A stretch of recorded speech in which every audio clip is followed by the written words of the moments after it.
Welcome to the channel B Ed curriculum. Paper second में आज का टॉपिक है बुद्धि परीक्षण यानी कि इंटेलिजेंस टेस्ट के बारे में बात करेंगे आज। तो बुद्धि की प्रकृति क्या होती है, पहले ये समझ लेते हैं। बुद्धि एक समग्र क्षमता होती है जिसके सहारे व्यक्ति उद्देश्यपूर्ण क्रिया करता है। तो बुद्धि ऐसी समग्र क्षमता है जिसके द्वारा या जिसके सहारे व्यक्ति हर एक अपने उद्देश्य को पूर्ण कर पाता है, विवेकशील चिंतन कर पाता है तथा वातावरण के साथ प्रभावकारी ढंग से समायोजन कर पाता है। तो बुद्धि के द्वारा ही व्यक्ति वातावरण के साथ समायोजन स्थापित कर पाता है। वेस्लर ने 1944 में बताया कि बुद्धि को कई तरह से क्षमताओं का योग माना जाता है। तो वेस्लर ने 1944 में बताया कि बुद्धि जो हमारी है वो कई तरह की क्षमताओं का मिश्रण है, योग है। फिर इसके बाद स्टोडार्ड ने बताया 1941 में कि उनके अनुसार बताया गया कि बुद्धि उन क्रियाओं को समझने की क्षमता है जो जटिल, कठिन, अमूर्त, मितव्ययी और किसी लक्ष्य की प्राप्ति अनुकूलनशील, सामाजिक व मौलिक हो और कुछ परिस्थितियों में वैसी क्रियाओं को करना जो शक्ति की एकाग्रता एवं संवेगीकरण कारकों का प्रतिरोध दिखाता हो। तो बुद्धि स्टोडार्ट ने बताया कि बुद्धि जो है हमारे समझने की क्षमता का वह जटिल, कठिन और अमूर्त रूप से, मितव्ययी रूप से ये हमारे लक्ष्यों की प्राप्ति कराता है। अब हम देखेंगे कि बुद्धि की प्रकृति क्या होती है। इसमें कुछ पॉइंट्स दिए गए हैं कि बुद्धि जो है वो वातावरण के साथ प्रभावकारी ढंग से समायोजन करने की क्षमता है। तो बुद्धि के द्वारा ही वातावरण में समायोजन किया जा सकता है। बुद्धि सीखने की क्षमता होती है। तो बुद्धि जो है सीखने की क्षमता देती है मनुष्य को। बुद्धि अमूर्त चिंतन करने की क्षमता देती है। बुद्धि मनुष्य को यह प्रेरणा देती है, यह क्षमता देती है कि मनुष्य जो चीज़ों को सामने नहीं देख पा रहा है उनके बारे में भी चिंतन कर सके। फिर बुद्धि जो है विभिन्न क्षमताओं का समग्र योग होती है। तो कई सारी क्षमताएं होती हैं मनुष्य के अंदर, उनका योग जब बनता है तो बुद्धि जो है जन्म लेती है। यह व्यक्ति की समस्या समाधान करने की योग्यता को प्रदर्शित करता है। तो बुद्धि जो है यह प्रदर्शित करती है कि व्यक्ति कितनी योग्यता से समस्या का समाधान कर सकता है। बुद्धि द्वारा ही किसी समस्या के समाधान में गत अनुभूतियों का लाभ मिलता है।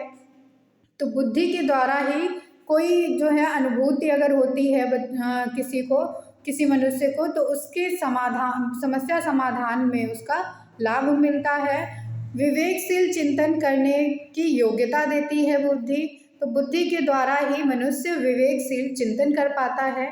बुद्धि को प्रत्यक्ष व्यवहार के आधार पर माना जाता है। तो बुद्धि जो है प्रत्यक्ष व्यवहार के रूप में मानी जाती है, उसका आधार माना गया है। 9th नंबर है कि बुद्धि के विकास के लिए अनुवांशिकी और वातावरण दोनों ही उत्तरदायी कारक होते हैं। तो बुद्धि के विकास में अनुवांशिकता भी एक कारक है और वातावरण भी एक कारक है। इन दोनों के समायोजन से बुद्धि का विकास होता है। यह अपनी ऊर्जा को किसी कार्य को करने में संकेंद्रण की क्षमता है। बुद्धि मानसिक परिपक्वता का द्योतक है और यह आगमन विधि और निगमन विधि द्वारा तर्क करने की योग्यता है। तो बुद्धि जो है आगमन और निगमन विधि के द्वारा तर्क करने की भी योग्यता देती है।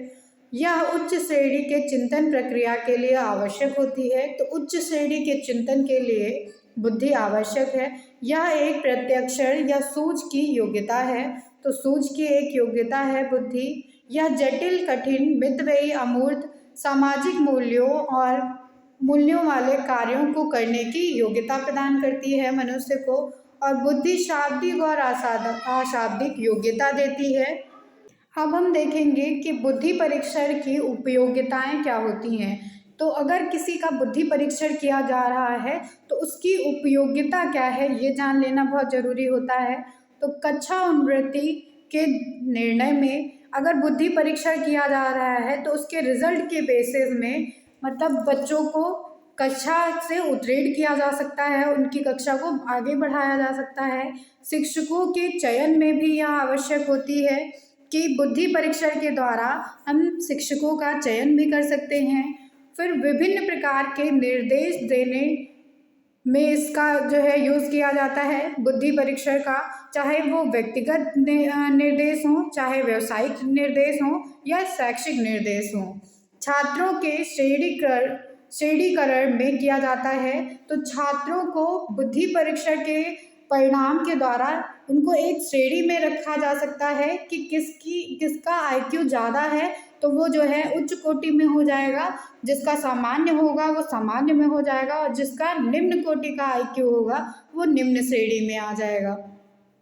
फिर शैक्षिक दुर्बलता के निदान में किया जा सकता है बुद्धि परीक्षण का यूज़, और शिक्षार्थियों के समायोजन में किया जा सकता है। बुद्धि परीक्षण के द्वारा ही शिक्षार्थियों का समायोजन किया जाता है। 7 नंबर पे है मानसिक बीमारियों के इलाज में किया जाता है बुद्धि परीक्षण का यूज़। तो अगर कोई छात्र किसी मानसिक बीमारी से गुजर रहा है तो उसके लिए भी बुद्धि परीक्षण जो है उपयोगी होता है। कक्षा में प्रवेश लेने के लिए भी उपयोगी होता है बुद्धि परीक्षण, कि बुद्धि का परीक्षण करके हम छात्रों को कक्षा में प्रवेश दे सकते हैं। अनुशासन की समस्या के समाधान के लिए यूज़ किया जाता है और पाठ्यक्रमों तथा व्यवसाय के चयन में भी यूज़ कर सकते हैं बुद्धि परीक्षण का। पाठ्यक्रम मतलब कि बुद्धि परीक्षण के द्वारा हम छात्रों की मानसिक दशा के अनुसार पाठ्यक्रम को सम्मिलित करेंगे, और व्यवसाय का मतलब है कि बुद्धि परीक्षण के द्वारा जो आईक्यू निकलेगा उसके अनुसार व्यवसाय का चयन कर सकेंगे छात्र। अब हम देखेंगे कि बुद्धि के जो सिद्धांत दिए गए हैं उनको किस तरह से बताया गया है, इसको एक सारणी के रूप में हम समझेंगे। तो इसमें सबसे पहला सिद्धांत है एक तत्व सिद्धांत, जिसको अल्फ्रेड बिनेट ने दिया है। इसके विकासकर्ता अल्फ्रेड बिनेट हैं। उन्होंने सन 1903 में इस सिद्धांत को दिया था, एक तत्व सिद्धांत। इसमें उन्होंने बताया कि एक तत्व अर्थात नई परिस्थितियों के साथ समायोजन की योग्यता। तो एक ऐसा तत्व होता है जिसमें नई परिस्थितियों के साथ समायोजन करने की क्षमता होती है, योग्यता होती है। ये अल्फ्रेड बिनेट का सिद्धांत था बुद्धि परीक्षण के लिए, एक तत्व सिद्धांत, जो उन्होंने 1903 में दिया। अब आता है दूसरा सिद्धांत जिसको द्वितत्व सिद्धांत कहा गया, टू फैक्टर थ्योरी।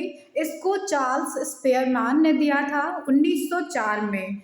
तो चार्ल्स स्पेयरमैन ने 1904 में द्वितत्व सिद्धांत दिया, जिसमें उन्होंने दो तत्व बताए बुद्धि के लिए। पहला था सामान्य कारक जिसको जनरल फैक्टर बताया गया, और दूसरा था विशिष्ट कारक जिसको स्पेसिफिक फैक्टर बताया गया। तो स्पेयरमैन ने बताया कि बुद्धि हमारी जनरल फैक्टर सामान्य कारक और विशिष्ट कारक स्पेशल फैक्टर का योग होती है। ये इसका सूत्र उन्होंने बताया कि बुद्धि इक्वल टू G+R, मतलब कि सामान्य कारक G और विशिष्ट कारक S। अब आता है बहुतत्वीय सिद्धांत या परमाणविक सिद्धांत, जिसको मल्टी फैक्टर थ्योरी भी कहा गया या ऑटोनोमिस्टिक थ्योरी भी कहा गया। इसको E.L. थॉर्नडाइक ने प्रोपाउंड किया था। E.L. थॉर्नडाइक ने बहुतत्वीय सिद्धांत को बताया। उनका कहना था कि इसकी बुद्धि को कार्य की 4 विशेषताओं के आधार पर मापा जा सकता है। E.L. थॉर्नडाइक ने बुद्धि को 4 आधारों पे मापा। इसमें पहला आधार था स्तर, यानी कि कार्य की कठिनाई सूचकांक, मतलब जो कार्य छात्र कर रहा है उसका स्तर क्या है, वो कितना कठिन है, उसका सूचकांक जो बताता है, वो जो है पहला आधार था इसमें। E.L. थॉर्नडाइक ने दूसरा आधार बताया परास, यानी कि कार्य की संख्या। तो कार्य की संख्या क्या है, कितना कार्य किया जा रहा है, वो परास में आ जाएगा।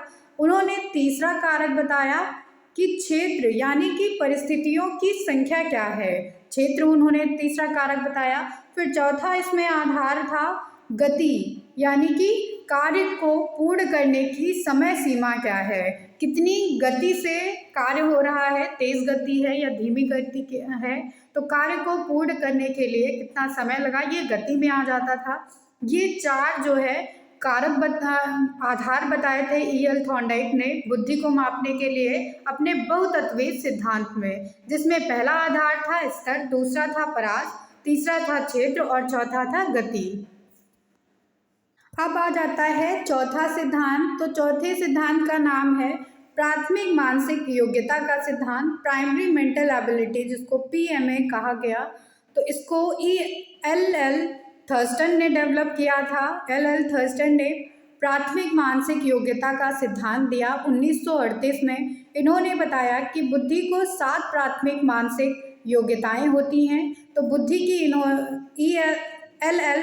थर्स्टन ने बुद्धि के लिए 7 प्राथमिक मानसिक योग्यताएं बताई, जिसमें सबसे पहले स्थान पर था स्थानिक संबंध, जिसको स्पेशल रिलेशन कहा गया। मतलब कि अगर कोई चीज़ आपके दिमाग में किसी स्थान से रिलेटेड आएगी तो वो स्पेशल रिलेशन में आ जाएगा, स्थानिक संबंध में आ जाएगा। दूसरा L.L. थर्स्टन ने बताया प्रत्यात्मक गति, जिसको परसेप्चुअल स्पीड कहा गया। तो आपका प्रत्यक्ष क्या है किसी चीज़ के लिए, उसकी स्पीड क्या है, परसेप्शन आप कितनी स्पीड से बना पा रहे हैं, ये इसमें आ जाएगा। फिर तीसरा इन्होंने बताया संख्यात्मक योग्यता। तो आपकी न्यूमेरिकल एबिलिटी कितनी अच्छी है, आप संख्याओं, अंकगणित, बीजगणित, मतलब इनमें कितना डिफरेंस कर पा रहे हैं या इनके नंबर से कितनी योग्यता है आप में, ये देखा गया। चौथे नंबर पर आया वाचिक अवबोधन, वर्बल कॉम्प्रिहेंशन, मतलब कि आप कितने फ्लुएंसी किसी चीज़ को बोल पा रहे हैं या आपका प्रोनाउंसिएशन, वर्बल कॉम्प्रिहेंशन, आप मतलब वर्ड्स को कितना गेन कर पा रहे हैं, कितना समझ पा रहे हैं, ये इसमें आएगा। फिर 5वें नंबर पे था स्मरण, यानी कि आपकी मेमोरी पावर, आपका स्मरण शक्ति कितना है, वो इसमें आएगा। इसके बाद 6ठे नंबर पे आता है शब्द प्रवाह, मतलब कि वर्ड फ्लुएंसी कितनी है, आप कितने फ्लुएंटली बोल पा रहे हैं, ये आया। 7वें नंबर जो लास्ट था थर्स्टन के अनुसार तार्किक योग्यता, रीजनिंग, आपकी मतलब तर्क कितने अच्छे से आप कर पा रहे हैं और दूसरे के तर्क को कितना समझ पा रहे हैं किसी टॉपिक पे, ये तार्किक योग्यता में आ गया था। तो ये 7 तरह की उन्होंने प्राथमिक मानसिक योग्यताएं बताई थी। फिर थर्स्टन की कुछ मुख्य किताबें भी थी, जिसमें आ जाता है द नेचर ऑफ इंटेलिजेंस, जो उन्होंने 1924 में दी, प्राइमरी मेंटल एबिलिटीज, जो उन्होंने 1938 में दी, फिर मल्टी फैक्टर एनालिसिस, जो उन्होंने 1947 में दी। अब हम चौथे सिद्धांत के बारे में बात करेंगे, जो था न्याय दर्शन सिद्धांत। इसको सैम्पलिंग थ्योरी कहा गया। इसको G.S. थॉमसन ने डेवलप किया था 1939 में। बुद्धि मानसिक योग्यताओं का योग होती है, ऐसा इसमें बताया गया कि हमारी जो बुद्धि है वो मानसिक योग्यताओं का योग है। फिर 5वें नंबर पे जो सिद्धांत आया वो था मानसिक कार्यों का त्रियोग्यता सिद्धांत, ट्रायर्कल थ्योरी ऑफ मेंटल फंक्शनिंग। तो मानसिक कार्यों का जो त्रियोग्यता सिद्धांत था वो आर्थर जेम्स के द्वारा डेवलप किया गया था। इसमें बुद्धि में मानसिक योग्यताओं को 2 स्तर में विभाजित किया गया, जिसमें पहला स्तर था सहचर्यात्मक अधिगम क्षमता, जिसको एसोसिएट लर्निंग कैपेसिटी कहा गया। मतलब अगर आप किसी एक चीज़ का दूसरे चीज़ के साथ सहचर्य बिठा पा रहे हैं तो वो सहचर्यात्मक अधिगम क्षमता में आ गया था। और दूसरे नंबर पे था संज्ञानात्मक क्षमता अथवा संप्रत्यात्मक क्षमता। तो ये 2 आधार थे, दो तरह से उन्होंने बताया। फिर आता है 6ठे नंबर पर बुद्धि का संरचना मॉडल, जिसको स्ट्रक्चर ऑफ इंटेलेक्ट मॉडल भी कहा गया, जो J.P. गिलफर्ड के द्वारा 1967 में दिया गया था। इसमें J.P. गिलफर्ड ने बुद्धि की विशेषताओं के लिए 3 विभाग बताए, जिसमें सबसे पहला विभाग था प्रोसेस, जिसको संक्रियाएं कहा गया।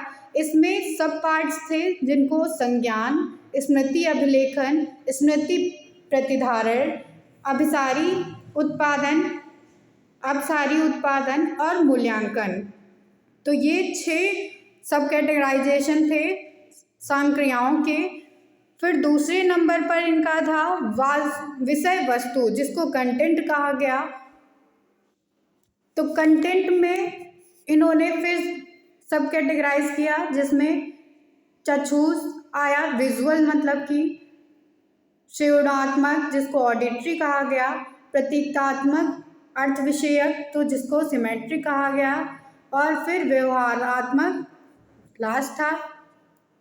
जेपी गिलफर्ड के द्वारा तीसरा विभाग बताया गया उत्पाद, जिसको प्रोडक्ट आउटपुट कहा गया।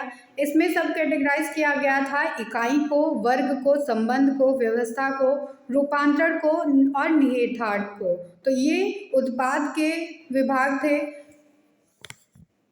फिर सातवें नंबर पे सिद्धांत आया बहुबुद्धि का सिद्धांत, जिसको मल्टीपल इंटेलिजेंस थ्योरी कहा जाता है। ये हॉवर्ड गार्डनर ने दी थी 1983 में। तो 1983 में हॉवर्ड गार्डनर ने बहुबुद्धि सिद्धांत में 8 प्रकार की योग्यताओं को बताया है। इसमें सबसे पहले योग्यता आती है भाषागत, मतलब कि आपकी भाषा पर कितनी पकड़ है।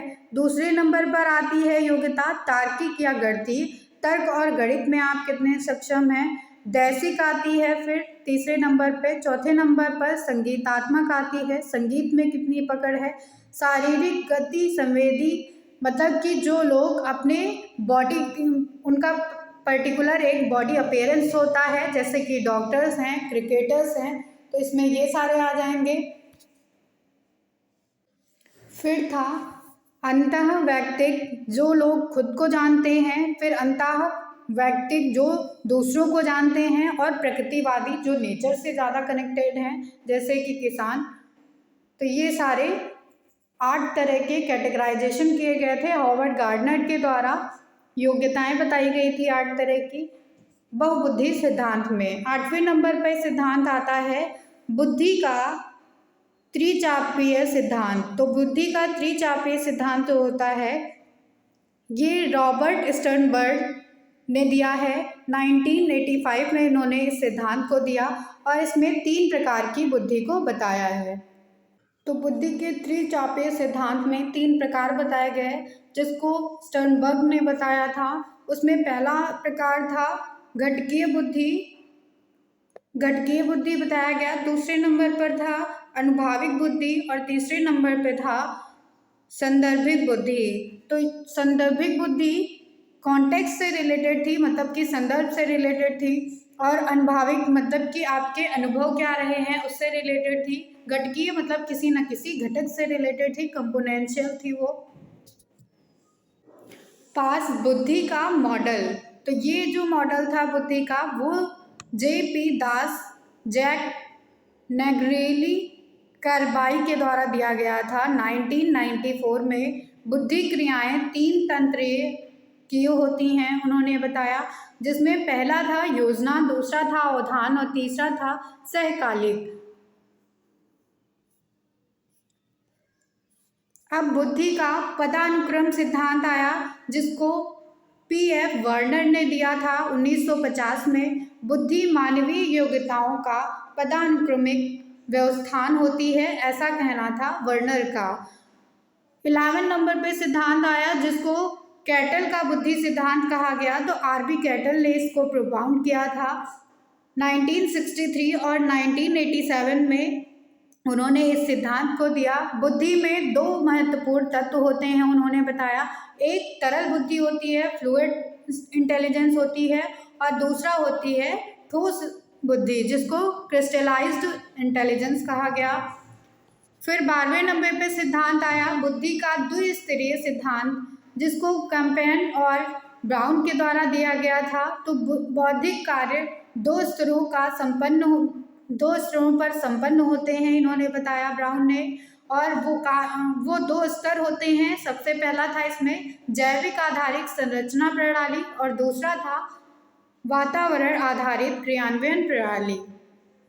अब बुद्धि के मापक के लिए कुछ अवयव बताए गए थे।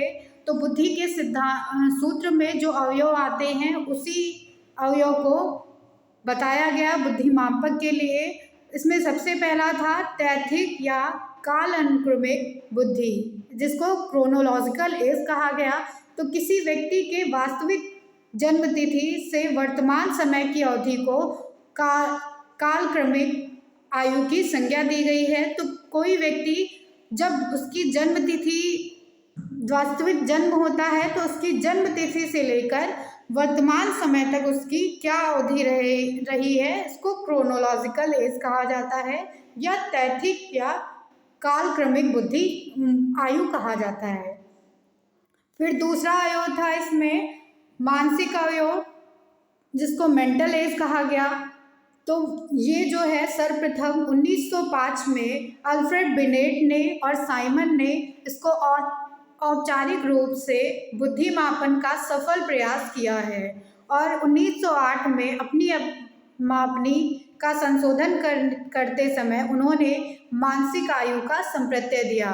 तो अल्फ्रेड बिनेट और साइमन ने मानसिक बुद्धि का सिद्धांत दिया था। इसमें बताया गया कि मानसिक बुद्धि के माप का अभिप्राय है कि किसी व्यक्ति के मानसिक परिपक्वता का सूचकांक अर्थात किसी व्यक्ति का बौद्धिक विकास अपनी आयु वर्ग के अन्य व्यक्तियों की तुलना में कितना हुआ है।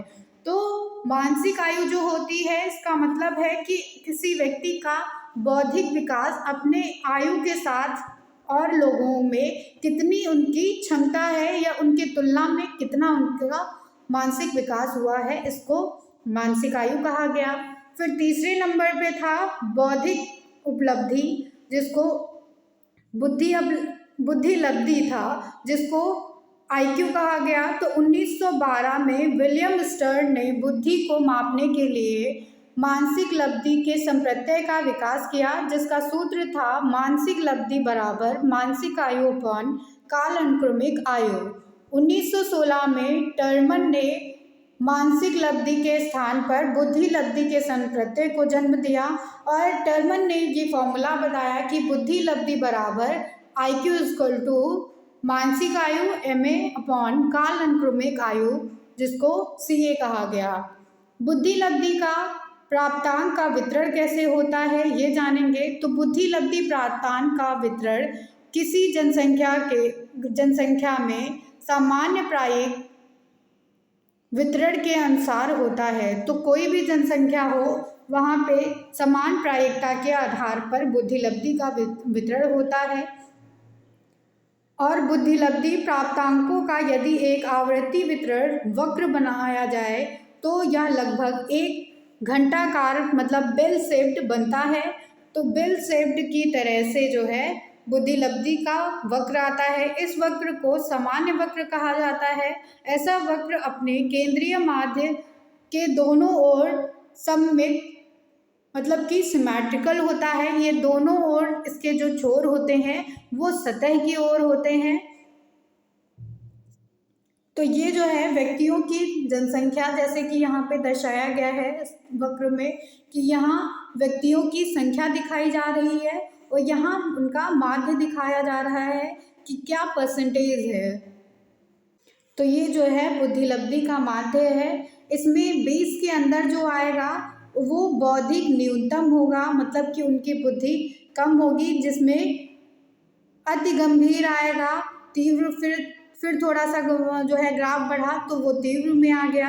इनकी बौद्धिक न्यूनता है, मतलब कि ये बुद्धि के सामान्य निम्न वर्ग के लोग हैं। फिर जिनका 40 से 50 है या मिड में है वो 60 तक 70 तक, तो उनको सीमावर्ती कहा गया। और ये जो है यहाँ तक जो लोग थे वो निम्न औसत के लोग थे। फिर 80 तक जो 80 से 90 में जो लोग आए उनको एवरेज बताया गया। फिर एवरेज से उच्च बताए गए 100 से आगे के लोग जो थे श्रेष्ठ बताए गए। और फिर 110 में जो लोग आए उनको अति श्रेष्ठ बताया गया। फिर उसके बाद जो लोग आते हैं 120 140 के ऊपर उनको गिफ्टेड या प्रतिभाशाली बताया गया। तो ये आईक्यू का स्कोर था। अब देखते हैं कि बुद्धि के प्रकार कितने होते हैं। तो परीक्षण की प्रशासित करने की क्रिया के आधार पर बुद्धि को दो प्रकार से बांटा गया है बुद्धि परीक्षणों को। पहला था व्यक्तिक बुद्धि परीक्षण, जो मतलब किसी एक व्यक्ति पे किया जाता है परीक्षण, उसको व्यक्तिक बुद्धि परीक्षण कहा गया। फिर दूसरे नंबर पे आता है सामूहिक बुद्धि परीक्षण। सामूहिक बुद्धि परीक्षण वह है जो एक समूह के लोगों पर किया जाए, मतलब कि उसमें कई सारे लोग इन्वॉल्व हों, तो उसको सामूहिक बुद्धि परीक्षण की संज्ञा दी गई थी। फिर आए परीक्षण के एकांश के स्वरूप के आधार पर। तो इनमें जो है बुद्धि परीक्षण को तीन तरह से कैटेगराइज किया गया, जिसमें शाब्दिक या वाचिक बुद्धि परीक्षण आए, जो शब्दों में मतलब व्यक्त होते थे उनको शाब्दिक कहा गया। अशाब्दिक या अवाचिक बुद्धि परीक्षण दूसरे नंबर पे आए, जिनको शब्दों में नहीं किया गया, किसी पिक्चर के थ्रू या गेस्चर्स के थ्रू कंडक्ट कराया जाता था परीक्षण को, उनको अशाब्दिक बुद्धि परीक्षण कहा गया। और तीसरे नंबर पे निष्पादन बुद्धि परीक्षण आए। फिर तीसरे नंबर पे कैटेगराइजेशन था परीक्षण के एकांश में संस्कृति के प्रतिबिंब के आधार पर। तो इसमें तीन कैटेगराइज थे, तीन तरह से कैटेगराइजेशन किया गया था। पहले थे संस्कृति मुक्त बुद्धि परीक्षण, संस्कृति सूक्ष्म बुद्धि परीक्षण दूसरे नंबर पे था, तीसरे नंबर पे था संस्कृति अभिनत बुद्धि परीक्षण। तो बुद्धि परीक्षण की सीमाएं अब हम देखेंगे। बुद्धि परीक्षण में कई सारे इसके उद्देश्य होते हैं, जैसा कि चयन करना, परामर्श देना, निर्देशन करना, आत्मविश्लेषण करना या निदान करना। अगर हम इनकी सीमाओं की बात करें तो कुछ सीमाएं भी हैं बुद्धि परीक्षण की, जिसमें पहली सीमा आती है किसी परीक्षण पर किसी व्यक्ति का खराब प्रदर्शन उसके निष्पादन और आत्मसम्मान पर प्रतिकूल प्रभाव डालता है। तो अगर किसी परीक्षण का खराब रिजल्ट आता है, परिणाम आता है, तो वह उसके आत्मसम्मान पर प्रतिकूल उसका प्रभाव पड़ता है, वो उसके आत्मसम्मान को कम करता है। फिर परीक्षण द्वारा माता पिता, अध्यापकों और बड़ों के भेदभाव आचरण को बढ़ावा देने का भय बना रहता है। तीसरी सीमा थी बुद्धि परीक्षण की कि मध्य वर्गीय और उच्च वर्गीय जनसंख्याओं के पक्ष में अभिनव बुद्धि परीक्षण समाज की सुविधा वंचित समूहों से आने वाले बच्चों की आईक्यू को कम आंकने की संभावना बनी रहती थी। तो ये भी इसमें संभावना थी कि कुछ वर्ग के बच्चों को कम आईक्यू उनका आंका जाएगा। फिर लास्ट में थी इसकी सीमा कि बुद्धि परीक्षण सृजनात्मकता, संभाव्यताओं और तथा बुद्धि के व्यवहारिक पक्ष का माप नहीं कर पाता है और उनका जीवन में सफलता से ज़्यादा संबंध नहीं होता है। बुद्धि जीवन के विभिन्न क्षेत्रों में उपलब्धियों का एक संभाव्य कारक भी हो सकती है। तो ये कुछ सीमाएं थी बुद्धि परीक्षण की। बुद्धि परीक्षण टॉपिक हमारा यहीं से समाप्त होता है। Thank you everyone.